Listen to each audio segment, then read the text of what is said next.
اس programme کے اخراجات جو اسمر منسٹریز کے دوست اور پارٹنرز ادا کرتے ہیں۔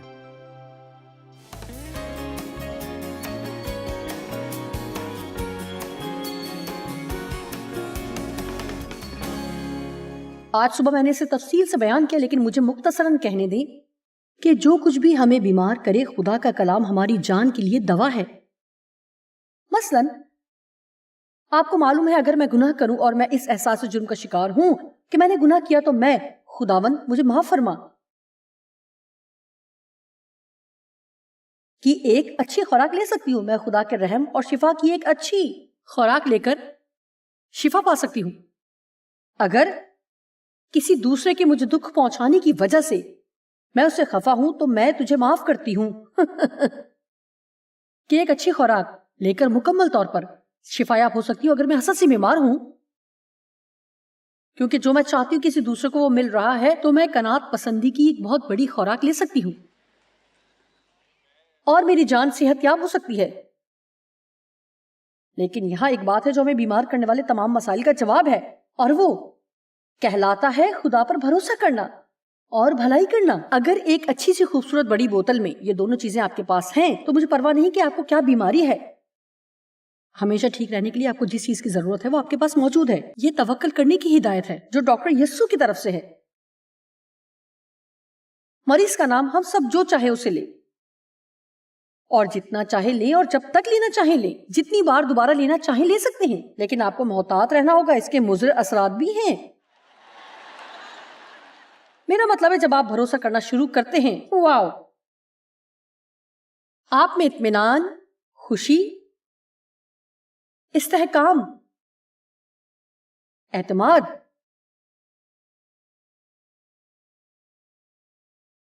اور بہتر زندگی کے مضر اثرات ظاہر ہوتے ہیں۔ اور پھر اگر آپ اس کو بھلائی کرنے سے ملا دیتے ہیں، دیکھیے کئی مرتبہ ہم یہ سوچتے ہیں لگتا ہے میں خدا پر توکل کرتی ہوں، لیکن جب آپ خدا پر توکل کر رہے ہیں، کیا آپ کسی دوسرے کی زندگی میں اچھے بیج بو رہے ہیں؟ یہ جانتے ہوئے کہ اگرچہ آپ اپنے مسائل کو حل نہیں کر سکتے تو بھی آپ کسی دوسرے کی مدد کر سکتے ہیں، اور ایسا کرنے سے آپ ایک بیج بو رہے ہوتے ہیں جو آپ کی زندگی میں ایک بڑی فصل لائے گا۔ اور یہاں تک کہ ایسا تباہ کن زلزلہ آئے جیسا کہ نیپال کا زلزلہ تو بھی میں وہاں جاؤں گی اور وہی کلام سناؤں گی جو میں آپ کو سنا رہی ہوں، کیونکہ مجھے پرواہ نہیں کہ آپ کتنے برے ہیں، آپ ہمیشہ ایسا کچھ ڈھونڈ سکتے ہیں جو آپ کسی دوسرے کے لیے کر سکتے ہیں۔ جب شیطان آپ پر اپنے بڑے سے بڑے مسئلے کے ذریعے وار کرتا ہے، تو جب آپ کہتے ہیں میں خدا پر توکل کروں گی اور میں کسی دوسرے کی مدد بھی کروں گی، تو اس سے زیادہ کوئی اور چیز اسے پاگل نہیں کرتی۔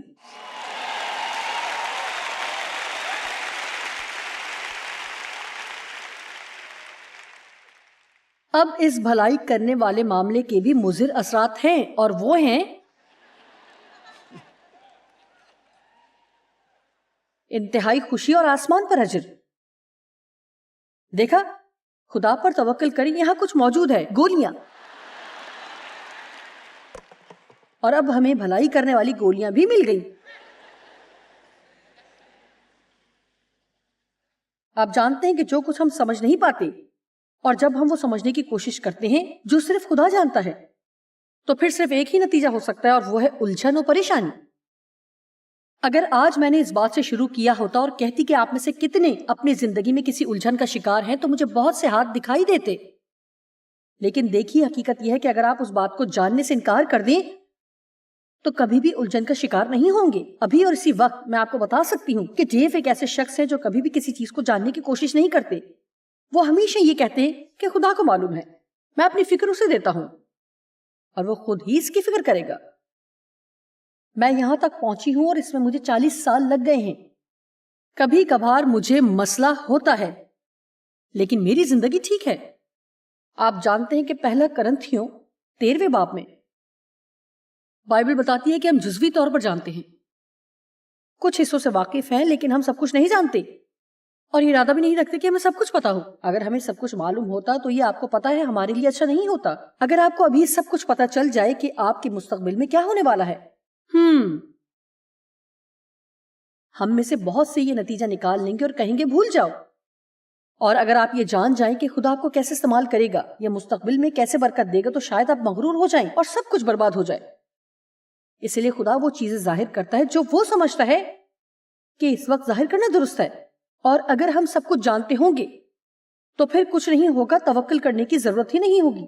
آپ جانتے ہیں کہ اگر وہ سب کچھ جان جائیں جو خدا جانتا ہے تو حقیقی معنوں میں وہ آپ کا خدا نہیں ہو سکے گا. ہمیں یہ جان کر مطمئن ہونے کی ضرورت ہے کہ وہ سب کچھ جانتا ہے اور ہمیں سب کچھ جاننے کی ضرورت نہیں ہے.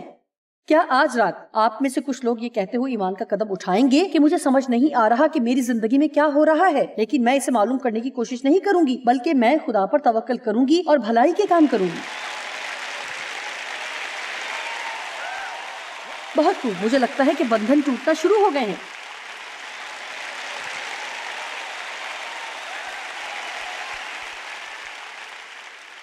دیکھیے یہاں ایک بات ہے کہ ابلیس پیغام بھیجتا ہے.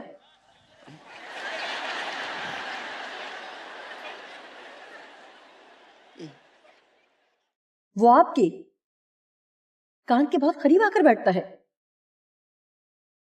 تم کیا کرو گے؟ تم کیا کرو گے؟ اس بات کا کوئی مطلب نہیں بنتا. یہ کیسے ہو گیا؟ اس شخص کو دیکھو، وہ خدا کی خدمت نہیں کر رہا، لیکن دیکھو پھر بھی بابرکت ہے. ذرا مجھے بتا کہ اگر خدا بہت اچھا تو یہ کیسے ہوا؟ اگر خدا تجھ سے اتنی محبت رکھتا ہے تو یہ کیسے ہوا؟ کیا آپ جانتے ہیں کہ میں آپ کو کلام میں سے کیا بتانے والی ہوں؟ کلام میں لکھا ہے کہ یسوع نے ان تمام بری خبروں کو نظر انداز کر دیا جو اس تک پہنچی تھی. آپ جانتے ہیں یہ ممکن ہے کہ میں ابلیس کی آواز سنوں، لیکن ضروری نہیں کہ میں اس کو یقین بھی کروں. ہو سکتا ہے کہ میں اسے سنوں لیکن مجھے اس کے سامنے سر جھکانے کی ضرورت نہیں ہے. اور وہ آپ کے کان میں جو کچھ بھی کہتا ہے آپ کو اس کے جواب میں یہ کہنا ہے کہ نہیں، مجھے یہ جاننے کی ضرورت نہیں ہے. نہیں، میں خدا پر توکل کروں گی اور اچھے کام کروں گی. میں صرف اور صرف خدا پر توکل کروں گی اور اچھے کام کروں گی. میں فقط خدا ہی پر توکل کروں گی اور اچھے کام کروں گی. اور اگر میں یہ کروں گی تو ہمیشہ سبقت لے جاؤں گی. آمین. آپ کو ان تمام چیزوں اور جھوٹ کے بارے میں جو آپ سنتے ہیں اور دشمن آپ کے ذہن میں ڈالتا ہے بہت زیادہ محتاط ہونے کی ضرورت ہے. کیا آپ میں سے ایسا کوئی ہے جو ہمیشہ الجھن میں رہنے سے تھک گیا ہو؟ کیا آپ اپنے سر میں درد کی وجہ سے تھک چکے ہیں کیونکہ آپ بہت بہت بہت زیادہ سوچتے ہیں؟ آپ میں سے بہتوں کے لیے زبردست علاج یہ ہے کہ آپ ان تمام چیزوں کے بارے میں سوچنا چھوڑ دیں جن کے بارے میں آپ ہر وقت بہت زیادہ سوچتے ہیں. تھوڑا گھومیں پھریں اور اپنی زندگی سے لطف اٹھائیں. اگر آپ حقیقت میں ابلیس کو پاگل کرنا چاہتے ہیں تو جب خدا آپ کے مسائل کو حل کر رہا ہے تو اس دوران خدا پر بھروسہ رکھیں، زندگی سے لطف اندوز ہو. کیا آپ نے سنا؟ جس دوران خدا آپ کے مسائل حل کر رہا ہے آپ اپنی زندگی سے لطف اٹھا سکتے ہیں. یہ ہے بھروسہ کرنے کا مطلب. بھروسہ کرنے کا مطلب ہے کہ اب میں دکھی نہیں رہی. بھروسہ کرنے کا مطلب ہے کہ میں چھوڑ رہی ہوں، اب میں وہ کروں گی جو میں کر سکتی ہوں، لیکن میں وہ کام کرنے کی کوشش نہیں کروں گی جو میں نہیں کر سکتی. ہاللیلویا. میرے خدایا، سال ہر سال تک میں پاگلوں کی طرح کوشش کرتی رہی کہ سب کچھ جان سکوں. اور آپ کو پتا ہے کبھی کبھار آپ سوچتے کہ آپ کو جواب مل گئے ہیں لیکن آپ کے پاس جواب نہیں ہوتے. یہ صرف آپ کی سوچ ہوتی ہے کہ آپ کو جواب مل گئے. اوہ، میں آپ کو بتاتی ہوں کہ دنیا بھیدوں سے بھری ہے. بائبل مقدس بھی بھیدوں کے بارے میں بیان کرتی ہے. مسیح کا بھید، خدا کی بادشاہت کا بھید، آسمان کے بھید. مجھ میں مسیح کا بھید جو جلال کی امید ہے، اور بہت سے بھید جن چیزوں کو ہم سمجھ نہیں پاتے ہم کیوں ان کے بارے میں اکتاہٹ کا شکار ہو جاتے ہیں. ہمیں ان تمام بھیدوں کے بارے میں متجسس ہونا چاہیے. آج پاسٹر مائک نے مجھے بتایا کہ آج تک جتنی بھی فلمیں دیکھی گئی ہیں ان سب میں سے سمجھ میں نہ آنے والی فلمیں لوگوں کی پسندیدہ ترین ہیں. مجھے بھی راز پسند ہے. آپ بالکل محو ہو جاتے ہیں، آپ اور قریب سے دیکھنا چاہتے ہیں. لیکن ایسا کیوں ہے کہ جب آپ کے اور خدا کے تعلق میں راز آتے ہیں تو آپ پیچھے ہو جاتے ہیں؟ ہمیں حیران ہونا چاہیے. ہمیں آسمان کے بھیدوں اور الوہیت کے بھیدوں اور تثلیث کے بھیدوں سے حیران ہونا چاہیے. ہمیں ایسا کہنا چاہیے کہ خدایا تو بہت زبردست ہے، کوئی بھی تجھے مکمل طور پر نہیں جان سکتا. یہ راز ہے جو ہم جاننے کی کوشش نہیں کریں گے. بائبل مقدس بتاتی ہے کہ جب یسوع دوبارہ آئے گا تو ہم اسے ویسے ہی پہچانیں گے جیسے کہ ہم پہچانے گئے ہیں. آپ کی زندگی میں ایک وقت آئے گا جب آپ سب کچھ جان جائیں گے، لیکن وہ وقت ابھی نہیں آیا. اور اگر آج رات آپ ستمبر 2018 کو کچھ اور نہیں کر رہے تو اس بات کو تسلیم کر لیں کہ آپ ایسی زندگی بسر کرنے والے ہیں جس میں آپ بہت سی چیزوں کے بارے میں نہیں جان پائیں گے، اور اس بارے میں آپ خوش ہو سکتے ہیں اور نہایت سکون میں رہیں گے.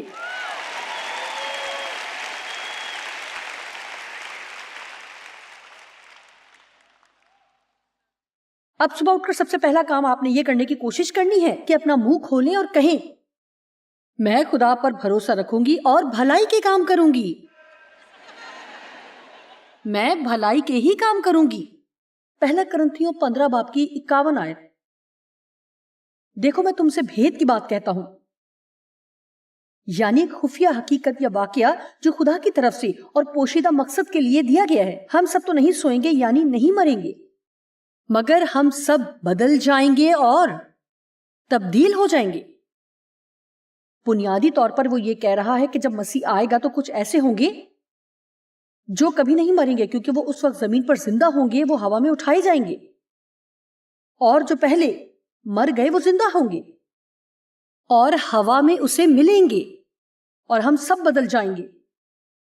اور یہ تبدیلی ایک دم میں، ایک پل میں، پچھلا نرسنگا پھونکتے ہی ہوگا، کیونکہ نرسنگا پھونکا جائے گا اور جو مسیح میں مر چکے ہیں وہ مردہ غیر فانی حالت میں اٹھیں گے اور ہم سب بدل جائیں گے، تبدیل ہو جائیں گے. میں آپ کو بتاؤں یہ خوش ہونے والا حوالہ ہے اور ہمیں اس وقت کا انتظار کرنا چاہیے.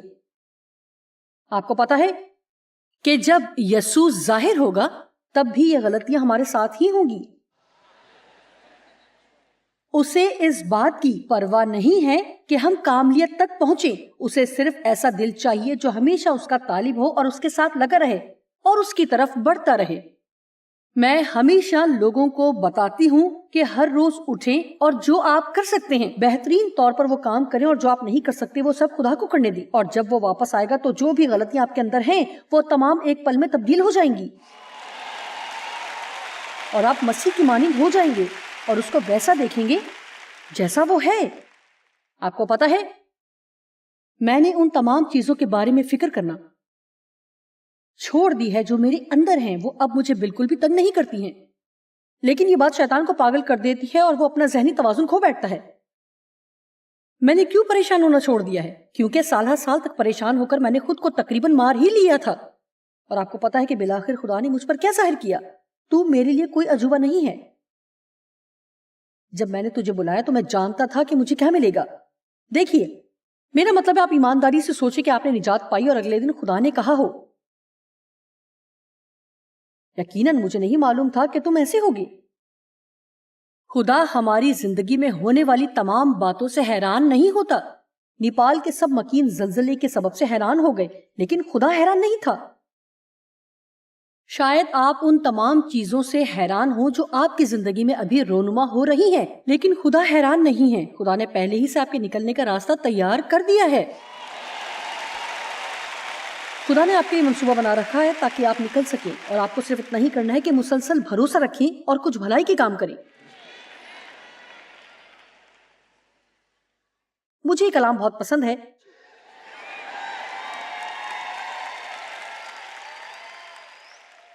آئیے گہرے بھیدوں پر غور کریں. 53ویں آیت پر غور کریں.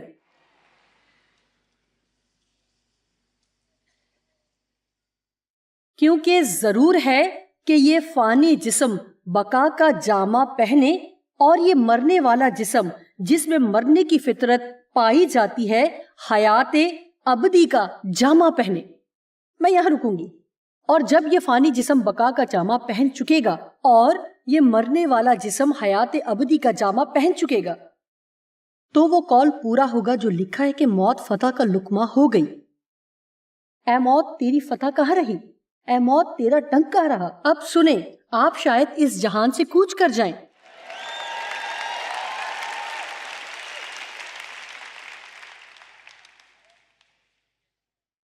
لیکن آپ مریں گے نہیں. آپ اس کی مانند بن جائیں گے جیسا وہ ہے، اور آپ وہ سب کچھ جان جائیں گے جو آپ ابھی نہیں سمجھ پاتے. آپ کو پتا ہے کہ بہت سی ایسی چیزیں ہیں جو مجھے سمجھ نہیں آتی. میں کشش ثقل نہیں جانتی، لیکن میں ابھی اس سے لطف اندوز ہو رہی ہوں. نہ سمجھ آنے والی چیز کے لیے میں خود کو پریشان نہیں کرتی. میں سانس لینے کے عمل کو مکمل طور پر نہیں سمجھ سکتی، لیکن میں سانس لے رہی ہوں اور لطف اٹھا رہی ہوں. میں یہ سمجھ نہیں پاتی کہ کیسے سردیوں میں درخت، گھاس اور پھول بالکل مرجھائے ہوئے دکھائی دیتے ہیں، اور پھر موسم بہار میں خوبصورت. میں ہر سال ان سے لطف اندوز ہوتی ہوں اور کہتی ہوں کہ اے خدا تو بہت اچھا ہے. میں بجلی کو سمجھ نہیں سکتی، لیکن میں اس پر انحصار کرتی ہوں. میں نہیں جانتی کہ کس طرح اپنے فون کے ذریعے اپنے بیٹے کو ایک چھوٹا سا پیغام بھیجوں جو ہندوستان میں رہتا ہے، اور 5 منٹ کے اندر ہی واپس اس کا جواب بھی موصول ہو جاتا ہے. میں بالکل بھی نہیں سمجھ پاتی، لیکن میں ہر روز اسے استعمال کرتی ہوں. ہم کیوں یہ سوچتے کہ لازماً ہمیں خدا کے بارے میں سب کچھ ہی جاننا ہے جو کسی بھی سمجھ سے بالکل باہر ہے. مجھے ضرورت نہیں کہ میں اس بات کو جانوں کہ خدا میری زندگی میں کیا کر رہا ہے. مجھے صرف خدا پر بھروسہ کرنا ہے کہ وہ اچھا ہے، اور جو کچھ بھی وہ کر رہا ہے بالآخر وہ مجھے پسند آئے گا، چاہے میں اسے ابھی پسند کروں یا نہیں.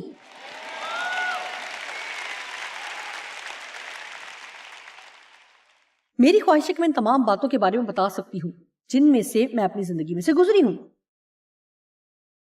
میں ایک ناقابل یقین بگاڑ کا شکار تھی، لیکن خدا نے میری زندگی میں کام کیا. یہ سب خوشگوار بھی نہیں تھا، لیکن یہ اس قابل ہے کہ اس کا ذکر کیا جائے. خدا سے دور بھاگنا چھوڑ دیں، اور ہر اس چیز سے بھی جو بے آرام کرتی ہے، ہر چیز جو مشکل ہے، اور ہر چیز جو آپ کو تکلیف دیتی ہے. آپ کو تھوڑا سا گہرائی میں جانے اور خدا سے کہنے کی ضرورت ہے میں اپنی زندگی میں تیری مرضی چاہتی ہوں، اور تو جو چاہتا ہے میری زندگی میں کر. جب میں نے اپنے دوستوں کو کھو دیا تو میں تنہا ہو گئی. میرا مطلب ہے کہ حقیقتاً میں تنہا ہو گئی،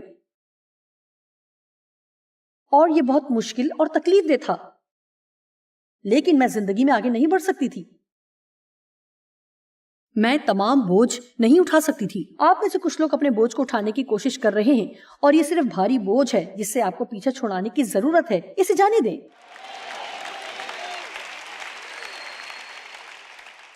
لیکن ہم کیوں انہیں پکڑے رہتے ہیں اور اسے چھوڑتے نہیں؟ کیونکہ کئی مرتبہ ہم اپنی تکلیف کے ساتھ اتنا جذباتی تعلق قائم کر لیتے ہیں کہ ہم اسے چھوڑنا ہی نہیں چاہتے. جیسا کہ میں نے پہلے کہا کہ ہم اپنے غیر معمولی حالات میں معمول کی زندگی بسر کرنا سیکھ جاتے ہیں. جب میں نے یہ دیکھا تو حقیقتاً اس بات سے مجھے برکت ملی. آپ کو پتا ہے کہ زندگی کے آخری لمحات میں آخری بات جو یسوع نے صلیب پر کہی کہ اے باپ میں اپنی روح تیرے ہاتھوں میں سونپتا ہوں، اور یہ کہنے سے پہلے اس نے کہا اے میرے خدا تو نے مجھے کیوں چھوڑ دیا. یہاں تک کہ یسوع نے اپنی انسانی فطرت میں کہا کیوں. میں بھی کہہ سکتی ہوں کیوں، لیکن مجھے الجھن کا شکار ہونے کی ضرورت نہیں. خدا اگر تو چاہتا ہے تو مجھ پر ظاہر کر کیوں، اور اگر نہیں تب بھی میں تجھ پر بھروسہ رکھوں گی. اور آپ کو پتا ہے کہ ایک اور چیز جو یسوع نے صلیب پر جبکہ وہ اس وقت بدترین تکلیف میں سے گزر رہا تھا تو اس نے صرف خدا پر بھروسہ کیا. ہم سب کی تکالیف ملا کر بھی اتنی بھیانک تکلیف نہیں ہوگی جیسی یسوع نے صلیب پر سہی. اگر ہم اپنی تمام تکالیف اور تمام الجھنیں بھی اکٹھی کر لیں تو بھی ہم ان تکالیف کی برابری نہیں کر سکتے جن میں سے وہ گزرا. لیکن آپ کو پتا ہے کہ پھر بھی صلیب پر آخری دم تک وہ لوگوں سے محبت کرتا رہا. اس نے نہ صرف یہ کہا کہ میں اپنی روح تیرے ہاتھوں میں سونپتا ہوں، بلکہ وہاں 2 ڈاکو بھی موجود تھے جن سے اس نے بات کی. اس نے اس تکلیف کی گھڑی میں کہا کہ آج ہی تو میرے ساتھ فردوس میں ہوگا. آپ کو پتا ہے کہ ایک بات جو مجھے بہت پسند ہے، اس نے اپنی ماں کے لیے بھی بندوبست کیا. اس نے تکلیف کی گھڑی کے دوران یوحنا سے کہا کہ میں چاہتا ہوں کہ تو میری ماں کا خیال رکھے. شروع سے آخر تک وہ خدا پر بھروسہ کرتا رہا اور بھلائی کے کام کرتا رہا. خدا پر بھروسہ اور بھلائی کے کام، خدا پر بھروسہ اور بھلائی کے کام کرتا رہا.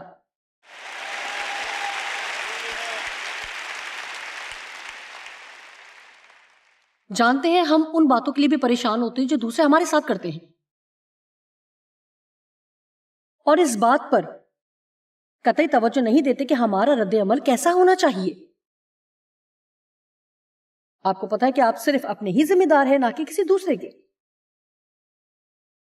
چاہے کوئی بھی شخص آپ کے خلاف جتنے بھی غلط کام کرے، آپ اور میں، ہم صرف اپنے رد عمل کے ذمہ دار ہیں. آمین. جب تک میں نہ آؤں قائم رہو. لوکا کی انجیل میں لکھا ہے کہ یسوع نے کہا جب میں واپس آؤں تو کیا زمین پر ایمان پاؤں گا؟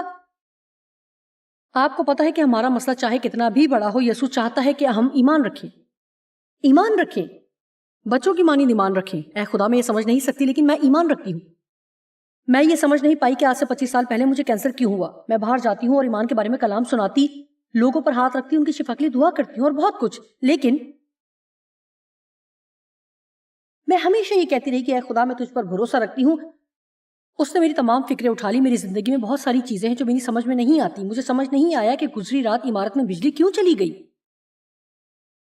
میرا مطلب ہے کہ میں نہیں سمجھ پاتی. لیکن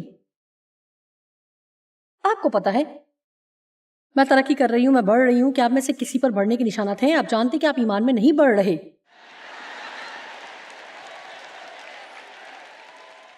دیکھیں، بچے کی پیدائش پر خواتین کے جسم پر نشانات رہ جاتے ہیں. ہمیں ضرورت ہے کہ ہماری زندگی میں روحانی نشانات ضرور آئیں. ہمیں بھی کچھ ایسی چیزوں کو جنم دینا ہے. آمین. یہ واحد وقت ہے جب مردوں کو نشانات پڑتے ہیں. خدا ہمیں بڑھاتا ہے. آپ میں سے کتنے ہیں جو چند سالوں سے خدا کے ساتھ چل رہے ہیں اور اب آپ کے اندر پہلے سے زیادہ اس پر بھروسہ رکھنے کی صلاحیت ہے؟ آمین. کیا زندگی بہتر نظر نہیں آتی جب ہم خدا پر بھروسہ کرتے ہیں؟ چاہے آپ کا مسئلہ جو بھی ہے، اگر آپ کا جواب یہی کہ خدا پر بھروسہ کریں اور بھلائی کے کام کریں. مجھے یوحنا 11 باب کی 40ویں آیت پسند ہے. یسوع نے کہا کیا میں نے تجھ سے کہا نہیں تھا اور وعدہ نہیں کیا تھا کہ اگر تو ایمان لائے گی تو خدا کا جلال دیکھے گی.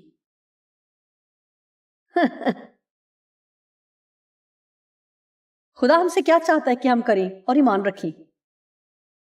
جب میں نے یہ کہا کہ آپ کے ارد گرد چیزیں ہل رہی ہیں تو آپ میں سے بطیروں نے دل برداشتہ ہو کر ہاتھ ہلایا. آج رات میں دیکھ سکتی ہوں کہ لوگ تکلیف میں ہیں. آپ کو پتا ہے کہ میں جانتی ہوں اور سمجھ سکتی ہوں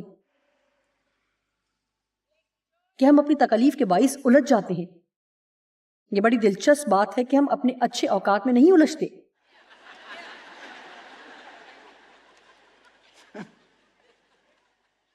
آپ کو پتا ہے کہ میں کبھی بھی بیٹھ کر صرف ان باتوں پر الجھتی نہیں رہتی، بلکہ کتنی زبردست، کس قدر تعجب کی بات ہے کہ میں اس بات کو سمجھ نہیں پا رہی کہ کیوں خدا ٹیلی ویژن کے ذریعے مجھے پوری دنیا میں استعمال کر رہا ہے. یہ بات حقیقتاً مجھے الجھاتی ہے.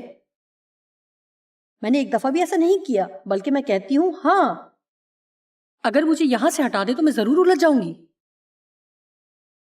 جو میں کہہ رہی ہوں کہ آپ سمجھ گئے؟ آپ کو پتا ہے کہ ہماری الجھن منتخب شدہ ہے. ہم صرف انہی باتوں کے بارے میں الجھ جاتے ہیں جو ہمیں ناپسند ہے. ہم انہی باتوں کے بارے میں الجھن کا شکار ہوتے ہیں جو ہمارے لیے تکلیف دہ ہیں. لیکن آئیے اپنی تکلیف کے دوران خدا پر بھروسہ رکھیں. کیا آج رات آپ میں سے چند لوگ اپنی تکلیف کے ساتھ خدا پر بھروسہ رکھیں گے اور کہیں گے کہ اے خدایا میں بہت تکلیف میں ہوں، میں محسوس کر رہی ہوں کہ میں کھڑی نہیں ہو سکتی، لیکن میں تجھ پر بھروسہ رکھوں گی اور میں مسلسل دوسروں کے لیے برکت کا باعث بنوں گی، کیونکہ میں یہ مان رکھتی ہوں کہ چاہے یہ تکلیف دہ ہے تو میری مدد کر رہا ہے کہ میں اپنی زندگی میں کچھ نیا کر سکوں.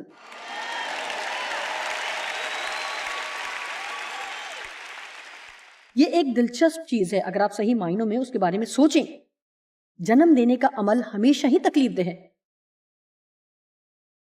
حقیقتاً ایسا ہی ہے. اگر آپ کسی چیز کو جنم دے رہے ہیں تو درد سے نہ بھاگیں، برداشت کریں اور خدا کو وہ کام کرنے دیں جو وہ آپ کی زندگی میں کرنا چاہتا ہے. آمین. آپ میں سے چند لوگ اس کلام کو سمجھ رہے ہیں. اس کلام کو سمجھنے کے لیے آپ کو تھوڑی گہرائی کی ضرورت ہے. خدا موقع فراہم کرتا ہے کہ ہم اس پر بھروسہ کریں. کیا ہی اعزاز کی بات ہے. اکثر اوقات یہ بہت مشکل لگتا ہے کیونکہ جو کچھ ہماری زندگی میں ہو رہا ہوتا ہے وہ ہم سمجھ نہیں پاتے یا ہمیں کیوں جواب ملنے میں دیر ہو رہی ہے. لیکن ایک بات یقینی ہے کہ جب ہم خدا پر بھروسہ رکھتے ہیں تو یہ بھروسہ ہماری زندگیوں میں سلامتی کو لاتا ہے.